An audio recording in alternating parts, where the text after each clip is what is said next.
I think the first thing to think about for the middle grade audience is creating a character that resonates at that middle grade level in terms of interests, in terms of identity, in terms of connecting emotionally with the middle grade audience.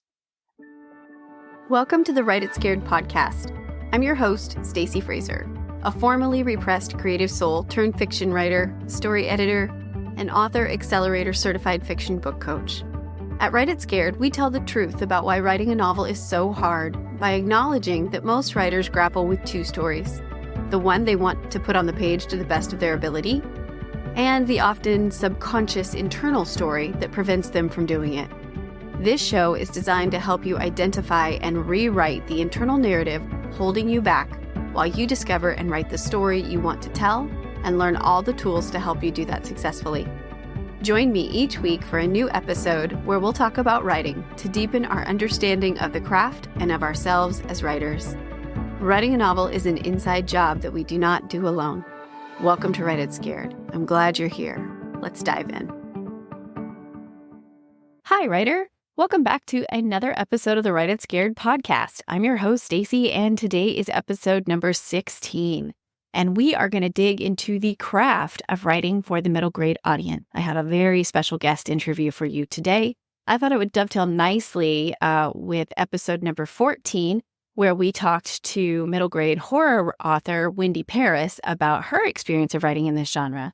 So now we're going to turn our focus more into craft, and it is my pleasure to introduce you to Janet Fox. Janet is the perfect person to talk to about the craft of writing middle grade fiction. Janet is an award-winning author of over 25 years' experience in the writing industry. Her 12 award-winning books span the spectrum from picture books through young adult in a broad variety of genres. She has a passion for the magic of storytelling, and as a writer, she strives to create books that help grow young hearts and minds. And as a mentor and a book coach, she supports writers on their journey as storytellers. So if you are interested in learning how to craft stories for the middle grade audience, then this episode is for you. Hi, Janet. Thanks for being on the show today. Hi, Stacy. Thanks for having me. I'm excited.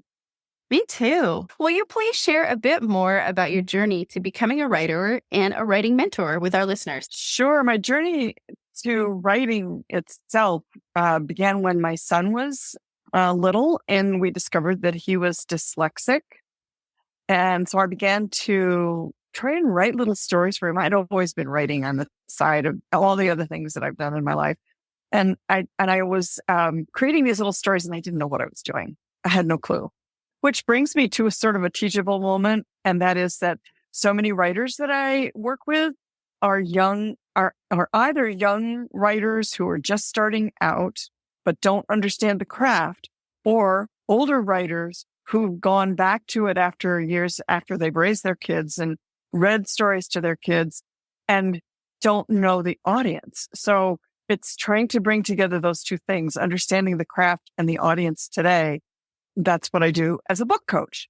And so as a writer, I really had to work hard to develop the craft from the ground up in terms of writing for children, because I didn't know how to do it at the beginning, even though I was a good writer. It's a whole different approach to writing, to write for children than it is to write for adults or to write for yourself or to write poetry, as we all do in high school. Right. Yeah. What draws you to write for the middle grade audience and around those themes and work with writers who are interested in that genre? Yeah, it's that category. It's my favorite age group to write for. And the reason I think that's true is, and I think this is true of a lot of writers, we feel like we're closest in age to some particular age. For some of us, it's teen years. For some of us, it's preteen years. For me, it's like 12. I really remember my years 12, 13 deeply and emotionally. They were very formative years for me. And the books that I was reading at the time were things like the Narnia books. And so when I started writing for children, I was writing YA, which is interesting. My very first published books were for 3 YA novels. And and I loved them. They were historical fiction. I loved them. I was very attached to them. But I found my way into middle grade through that sort of fantasy world of Narnia again. And when I started writing The Charmed Children of Rookskill Castle, which is my first middle grade, I just felt like I had come home, so to speak. So because it brought all those things together, that 12-year-old sensibility and the fantasy that I loved and some history too. So it kind of combined all those things and brought me right back to where I started emotionally as a reader when I read the Narnia books when I was a kid. That's what I love about that age group. Can you speak a little bit to the age groups for middle grade?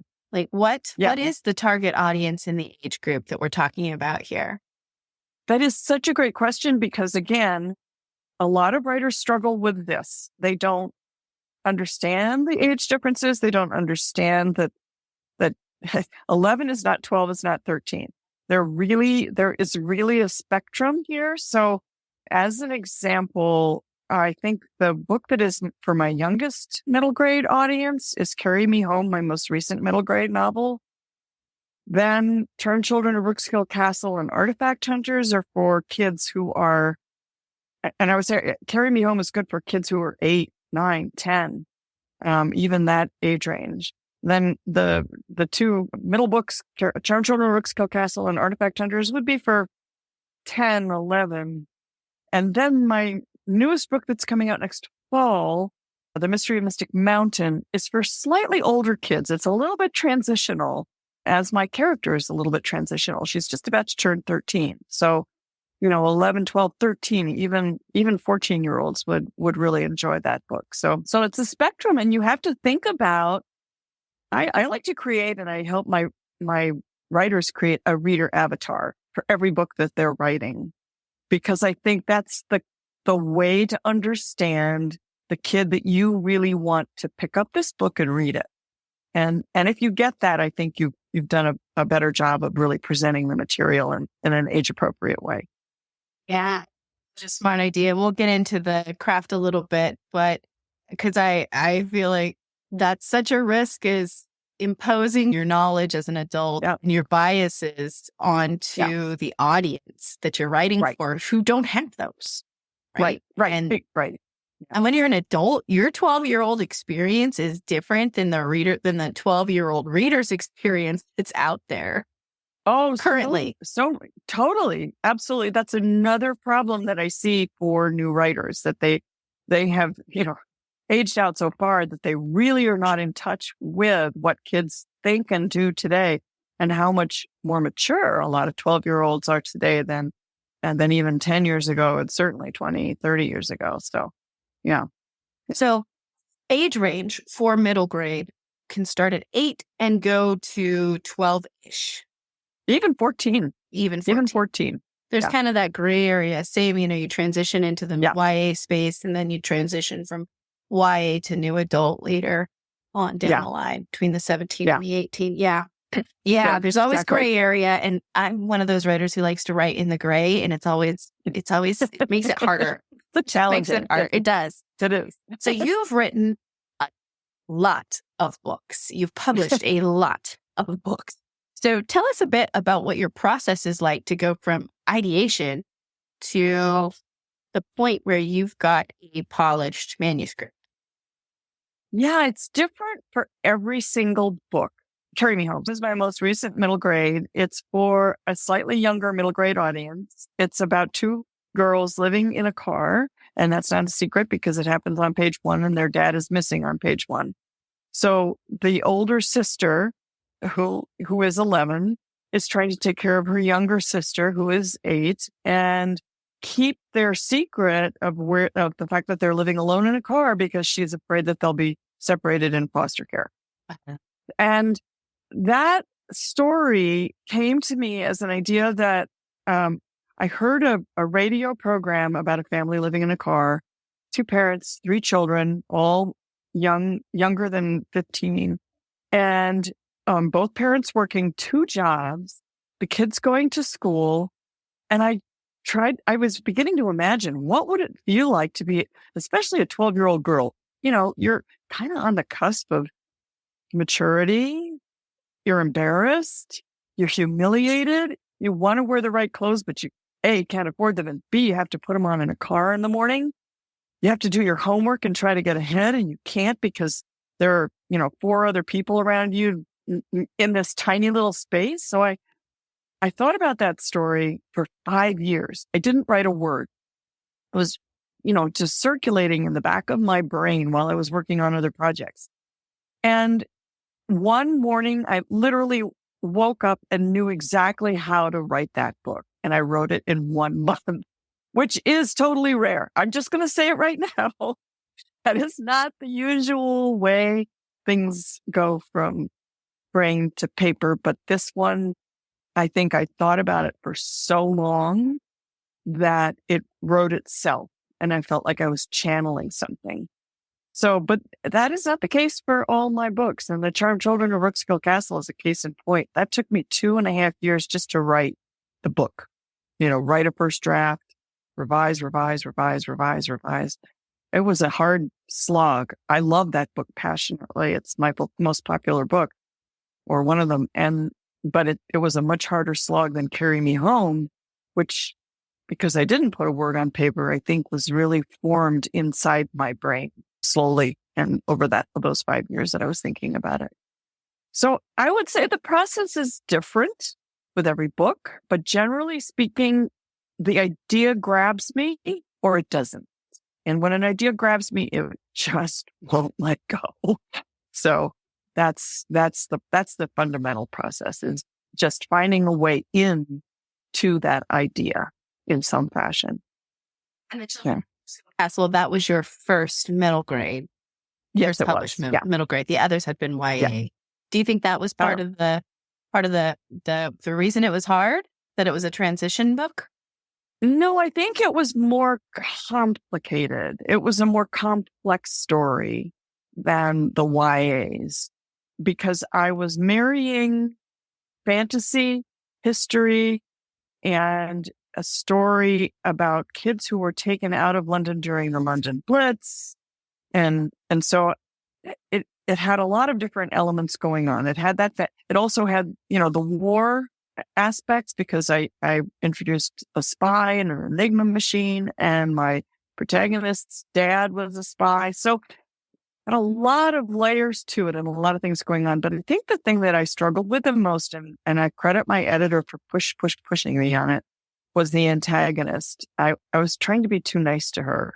And I was trying to be too nice to her because her wound, her bad thing, her thing that made her so evil was something that I personally wrestled with. And so I was protecting her a bit for a long time until I said, you know what? I just got to let her be bad. Very, very bad. So, and when I did, I think that's where I finally turned the corner. Seeing how much our internal psyches as the author subconsciously affect some of the decisions we make on the page. Totally. Mm-hmm. Totally. And it totally. takes a while to dig into that and to notice that. Absolutely. Yeah. Okay. Yep. Well, thank you for sharing about your process. So a big part of this podcast is dedicated to helping writers discover and learn the tools they need to craft and publish books that they're proud of, but also help them work through the variations of self-doubt that hold them back. So from a mentor's perspective, who has written many, many books for children, what are the major things a writer needs to consider when writing for the middle grade category first and foremost? Do they need to take, for example, word count into consideration? How deeply do they need to understand their audience? Yeah, go from there. Yeah, word count. I've said this to writers who get worried about word count. I say, just forget about it. Ignore it. Stop fretting. A book is as long as a book needs to be. That said, you don't want to write a 90,000, 100,000 word middle grade. That's a bit too long, even in the fantasy sci-fi realm, which does exist for middle graders. I think the first thing to think about for the middle grade audience is creating a character that resonates at that middle grade level in terms of interests, in terms of identity, in terms of connecting emotionally with the middle grade audience. And that's why I, again, encourage my writers to create that reader avatar in a deep way, not just a superficial way, not just, what they like and what they do in school, but the deep emotional things that they're struggling with. Because kids in the middle grade space, as we've already talked about, have this wide age range and therefore a very wide series of personal issues that they deal with. And one of them is, who am I? What kind of person do I want to be? I remember struggling that when I was in middle grade age. What kind of person do I want to be? And I think everybody addresses that at some level, whether consciously or subconsciously. So I think creating a character who is addressing that question at a deep level is really key to attaching to the reader. And then the content in a middle grade. Middle grade readers are keen on reading about family connections. Their parents, their siblings. And usually middle grade content is geared towards cementing that family connection or dealing with loss in terms of that family connection. So, because when you get into the teens, they're talking about independence and peer groups and freeing themselves from the oversight of family. But the middle graders are still dealing with having a family and how it feels to have a family, whether it's your family or a found family, and creating that found family if you don't have a family, but trying to bring the family together is really, really important in the middle grade mindset.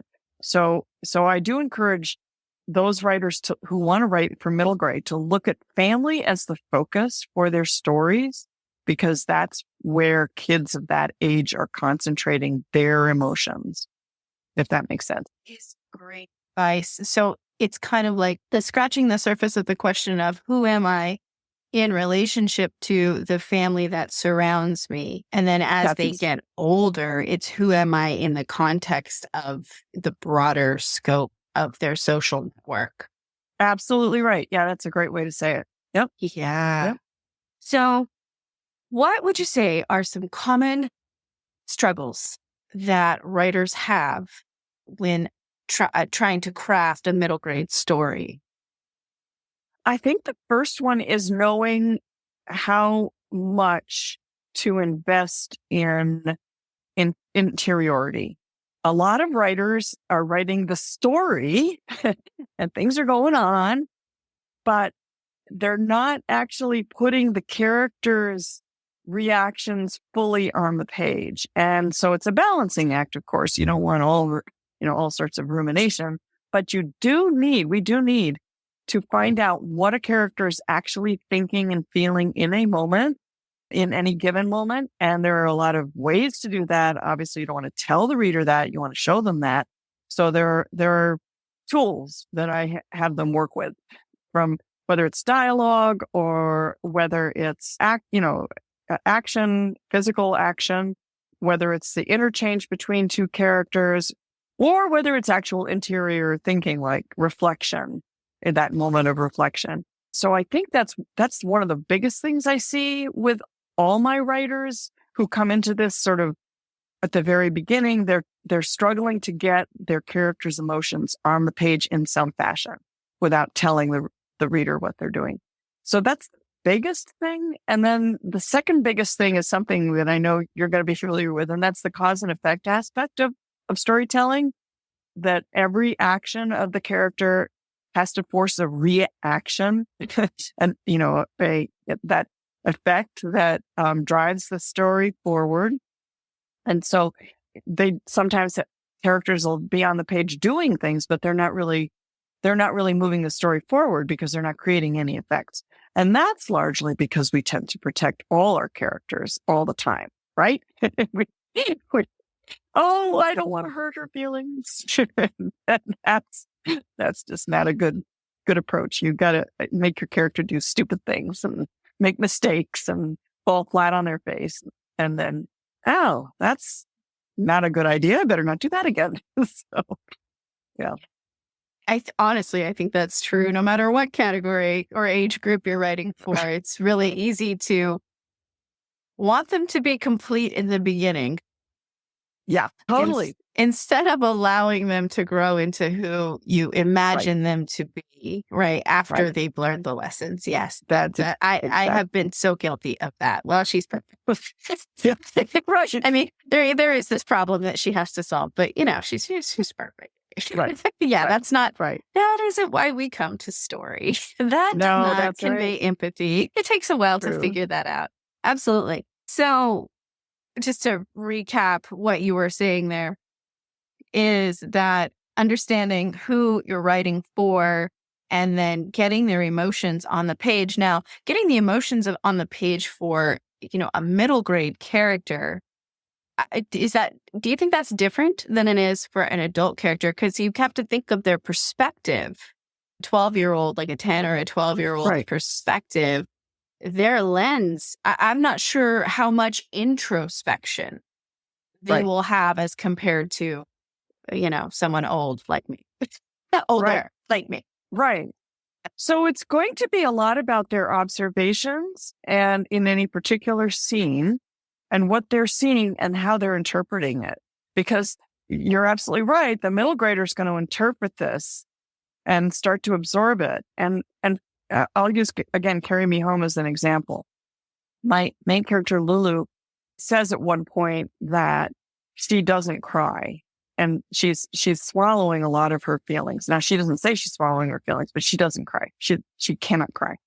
And yet she's been through a lot up to that point. And what she observes is one of her teachers gets all emotional over the littlest things. And the scene that she recollects that her teacher getting emotional about is when sandhill cranes fly over. And I don't know if you know about sandhill cranes, but I lived in Texas and now we live in Montana, and sandhill cranes winter in Texas and then summer in Montana. So I've seen those flyovers. They're really high. They go in gigantic groups of birds, and they have the eeriest call. It's a very eerie, kind of breathtaking sound. So when they fly over, it's like, oh, you have to stop and look. It's an emotional moment. This teacher gets emotional. So Lulu's observing the teacher as she sees the birds. She can't get emotional, but she has a reflection of the feeling of the teacher watching these birds and listening to these birds. And so she was reflecting emotion in a distant way as a way of kind of trying to understand that emotion and how to express it. And she feels like, why is she crying? But then again, it is kind of interesting and pretty and weird. So that's trying to get in that middle grade mindset, that head, is really about the individual kid and thinking about it from their true deep perspective in that very moment, in that very scene, and how they're interpreting what they're seeing and reflecting on it, that the reader is going to say, oh, I know what that feels like. Oh, I know just what that feels like. She might not be able to say it, but I get it. Mm-hmm. So it's a little hard to capture that in kind of me telling you how to capture it, but I know how to entice it off of my own writing, and I know how to tell a writer, bring this out here because this is how she's feeling, and I want to feel it too. So let's see how you can work that to make that scene come alive for the reader, and the emotions come alive. Yeah, and that interiority is really it gives us the internal key of understanding the characters why exactly they're doing this, why they're taking the action they are. Yeah. And it is, it's just it's a skill, I think, and you get better as you practice it. Absolutely. Yeah. Absolutely true. Yeah. Yep. Yeah. Yep. Yeah. So for, in the perspective of writing from this genre as a writer, What do you personally struggle with? What's hard for you? Or at least what used to be pretty hard for you? Where did you struggle?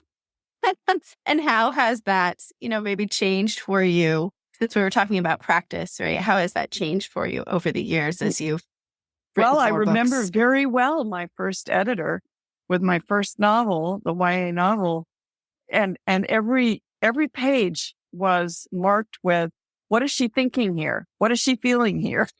and I think too, understanding the key components of how character has agency in the story, that probably was the true aha moment for me, and how to bring that agency to bear. I took a couple of workshops actually with Donald Moss. I don't know if you know Oh, his yes. name, but oh yeah.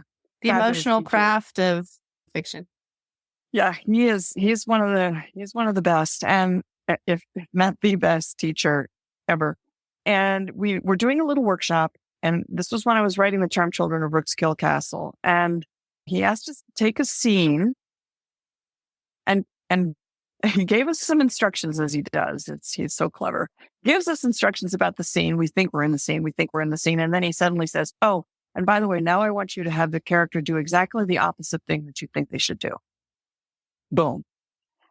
And I chose the scene, and I chose the scene right off the bat as my climax scene, when my character's facing the antagonist, crisis climax, when she's facing the antagonist and she's fascinated with clocks, and the antagonist is a kind of a steampunk character who's been remade because she's given away parts of her body as a way to get power. So she's partly mechanical, and my character's about to kind of nail her, get her, and she suddenly looks at her and says, "Oh my God, she's beautiful.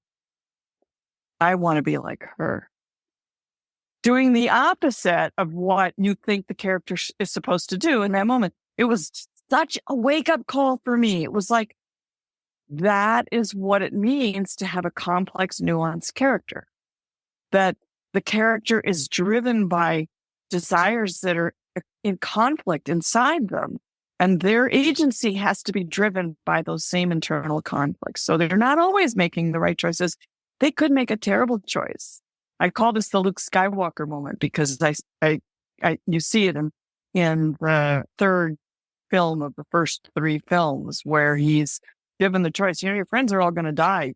So you have a choice. You can become like me, the emperor, or you can be a good guy and just watch everybody that you love die. And he's wrestling with that choice, except that then he realizes, no, there is a middle way here. There is another way to take this. And I don't have to be bad, but I can't save my friends if I am bad, and maybe I can't save them if I stay good, but I'm going to have to try. So these are the critical choices that the character makes, that as a writer, you have to understand how to force the character to make those choices in a crippling moment, in a difficult moment. So that, I think, is what I understand agency means now. Not just, taking the story to the next thing. It's taking the character to the next aha moment of, living as a human being. Right. So, yeah. Yeah, precisely.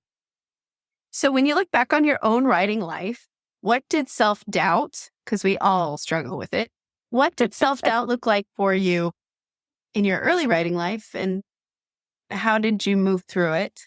And what does it look like now, and how do you handle it?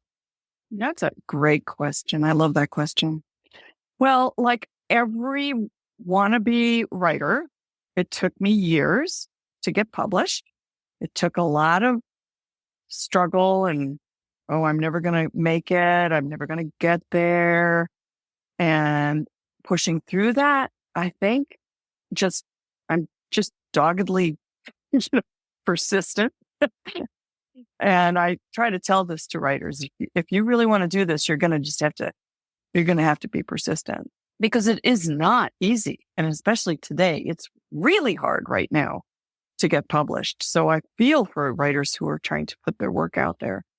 it's just, it's a tough time since COVID. I don't know what happened to shake things up, but it feels like it's a shaky time. So for me, it was, gosh, how am I ever going to do this? And I just little by little learned the craft, did more and more work on my own craft, and then found my way through by writing some things for magazines. I wrote a nonfiction book. Actually, my first book is the little nonfiction book that I sold myself to Free Spirit Publishing, and it's still in print with tens of thousands of copies. So that got me over the I'll never be published. And then it was a matter of still pursuing the craft and trying to figure out how to tell a story, a good story. And that's just hard work. Now, I would say, I'm more confident.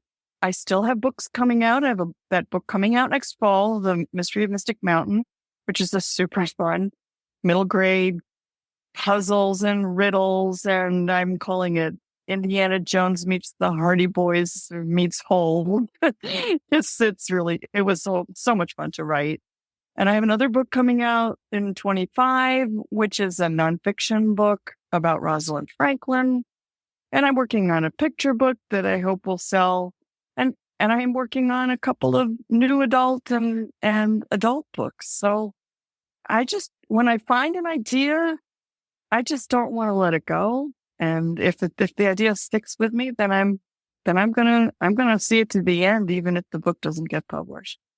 So I think it's just being really, really stubborn and I'm not listening to my inner critic. I've learned to tell my inner critic okay, time to take a vacation. I love that.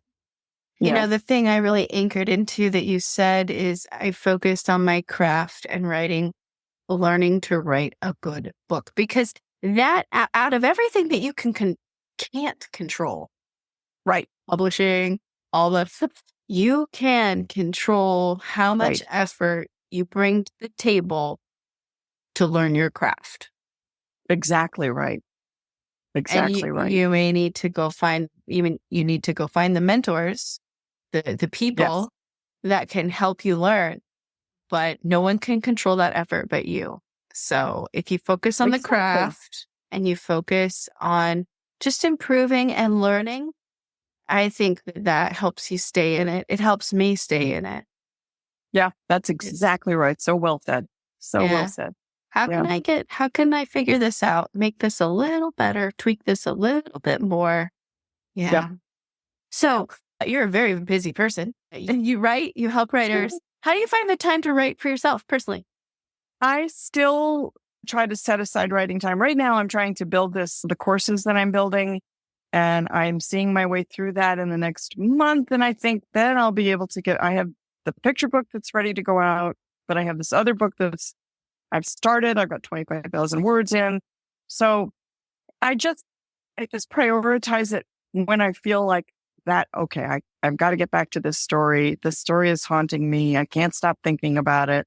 I tell people to try and write every day, but I don't have time to write every day now. I'm very busy. And I just see this as a time where, all right, I'm building what I think of as a legacy project. I feel like I know a lot.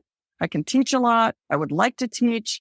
So I'm creating these courses as a way to put what I understand about writing out there in the hopes that someone else will pick it up and go, oh, that's just what I needed in this moment to understand this thing about writing that character. And, that makes me happy.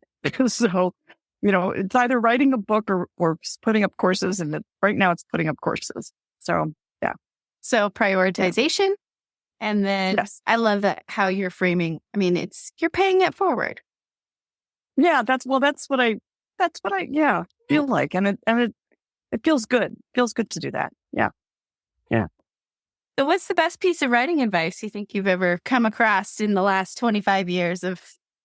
Wow. Tough question, I know. Oh, actually I have it right on the tip of my tongue. So one of my first mentors, in fact, my truest mentor, is Kathy Appel. We lived in the same town, in Texas. And when I first started writing for kids, a friend of mine said, "Oh, you need to meet Kathy. She's great. She'll tell you all about writing." I cold called her. I mean, I've never done this before. I cold called her. Well, she's an incredibly generous and loving person. And she gave me so much advice. One piece of advice was to go to my MFA program, Vermont College, where she was teaching at the time. And that was an excellent piece of advice. And all the way through. I mean, just one thing after another. But she said, she wrote the Newbery Honor winning The Underneath. And she said when she wrote that, she was struggling with this very complicated story. And it was about the time I was struggling with my very complicated Charmed Children of Rickskill Castle. And she said that Tobin Anderson, who was another teacher at Vermont College, had turned to her and said, "Write what you think you can't." And I took that to heart myself. So she passed it on to me. She said she wrote it on a sticky note, put it on her computer. I did the same thing. Write what you think you can't, which to me translates as always push yourself to do something more with that piece of writing. Don't sit back and say, "Oh, it's fine, it's gonna be fine. It's good enough," because it isn't.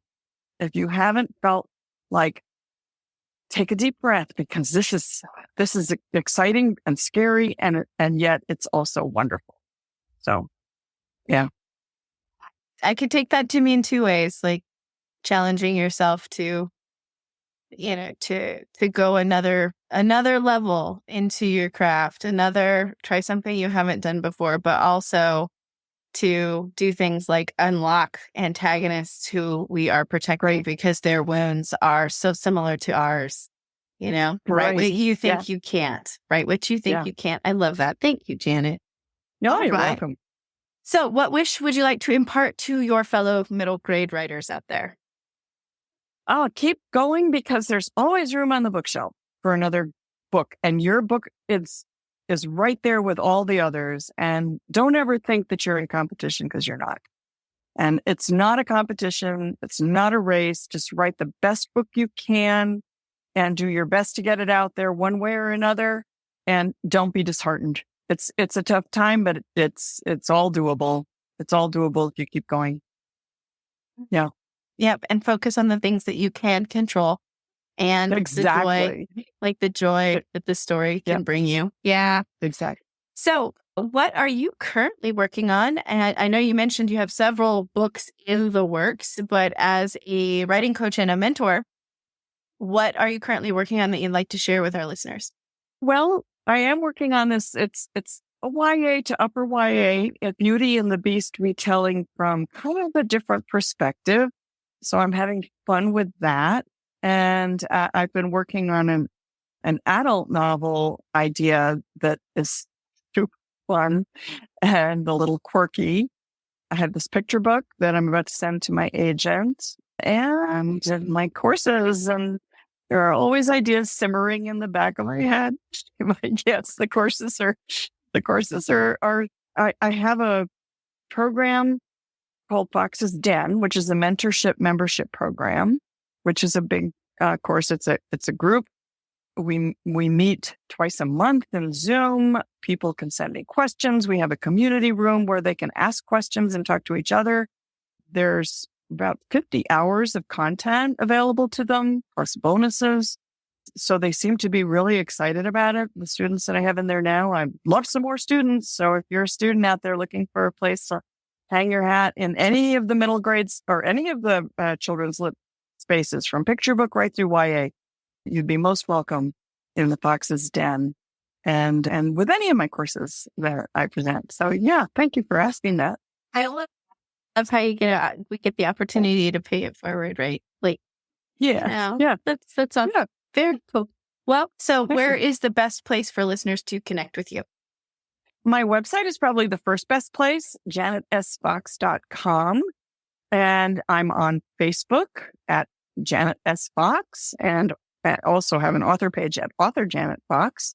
I'm on Instagram a lot at Janet S. Fox, and I have a Pinterest page, and that's actually my number one tool right now is Substack. I have a Substack blog, and I would say 90 to 95% of my posts are on craft. So I take some aspect of craft and try to, narrow it way down, but also keep it pretty on the upper end of learning. So if somebody's beginning, they'll get the information, but if they're more advanced, they'll still, be able to take it to the next step. So I love writing those posts. I do it weekly. So find me on Substack. Again, I think I call it Foxtails. If you look up Foxtails on Substack, you'll find me, or Janet S. Fox, either one. Well, thank you so much for coming on the show today, Janet, for talking about the middle grade category and your experience with it. You're just a delight. Thank you for your generosity of spirit. And I wish you all the best with the book that's coming out in October, The Mystery of Mystic Mountain. Thank you for listening to the Write It Scared podcast. If you enjoyed today's show, please make sure to hit the follow button so you never miss an episode. And please leave a review. Reviews help other writers like you find the voices and messages they need to hear to continue to write their stories. Let's lift each other up. Remember, you can be scared and still be unstoppable. I'll see you next week.